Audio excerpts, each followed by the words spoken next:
করেছি। আল্লাহ তাআলা যদি তৌফিক নসিব করে এই আয়াতের উপর ভিত্তি করে সামান্য সময় কিছু আলোচনা করব, আর আপনারা আরো জেনে খুশি হবেন।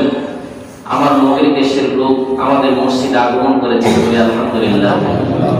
তো আসছেন হযরত আমাদের সামনে অল্প সময় তাশরীফ আনবেন, মুদাজ্জাম আছেন, উনি বাংলায় তরজমা করবে। আমি অল্প সময় কিছু কথা বলে আলহামদুলিল্লাহ বিদেশি মেহমানকে দিব, উনি সালাম কালাম বিনিময় করবে, আপনাদের সাথে কিছু মুজাদারা করবে, আমরা মনোযোগ সহকারে শুনবো ইনশাআল্লাহ। তো আমি মহাগ্রন্থ কালামে হাকিমের যে সূরা দুটি আয়াত তেলাওয়াত করেছি, সূরাটার নাম হলো সূরাতুস সফ। সূরাটার নাম কি? সূরাতুস সফ। এটা কোরআনুল কারীমের মধ্যে 61 নাম্বার সূরা, আয়াত হলো 14টা। আমরা প্রথমে জানবো সফ শব্দের অর্থটা কি। সফ শব্দের অর্থ হলো সারিবদ্ধ সৈন্যদল, যারা সারিবদ্ধভাবে সীসা গলা প্রাচীরের মতো দাঁড়িয়ে আল্লাহর পথে জিহাদ করে, এদেরকে সফ বলা হয়, সারিবদ্ধ সৈন্যদল।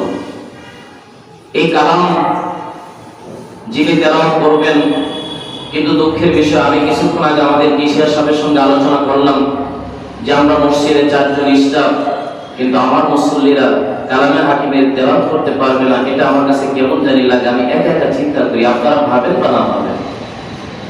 আল্লাহর কালাম যেখানে তেলাওয়াত করা হয়, সেখানে আল্লাহ তাআলার পক্ষ থেকে খাস রহমত নাযিল হয়। তো আল্লাহ তাআলা সূরা সফে বলতেছেন, সাব্বাহা লিল্লাহি মা ফিস সামাওয়াতি ওয়া মা ফিল আরদ।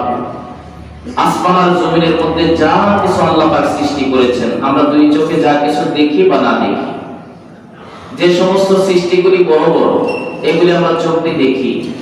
আবার এমনও কিছু সৃষ্টি আছে যেগুলি চোখ দিয়ে, খালি চোখ আমরা দেখতেই পারি না, মাইক্রোস্কোপ যন্ত্র লাগে। হাতি দেখতে বড়, সুন্দরভাবে দেখা যায়, পিঁপড়া সাইজের ছোট, পুরো আমরা চোখ দিয়ে দেখি।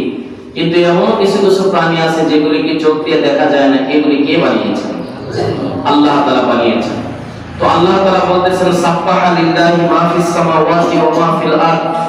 আসমান জমিনে আল্লাহ তাআলা যা কিছু সৃষ্টি করেছেন, সমস্ত সৃষ্টি আল্লাহ তাআলা তাসবিহ আদায় করে। সুবহানাল্লাহ, আল্লাহ তাআলা তাসবিহ আদায় করে। কিন্তু আমরা ইনসান হয়ে আল্লাহ তাআলা তাসবিহ আদায় করতে পারি না।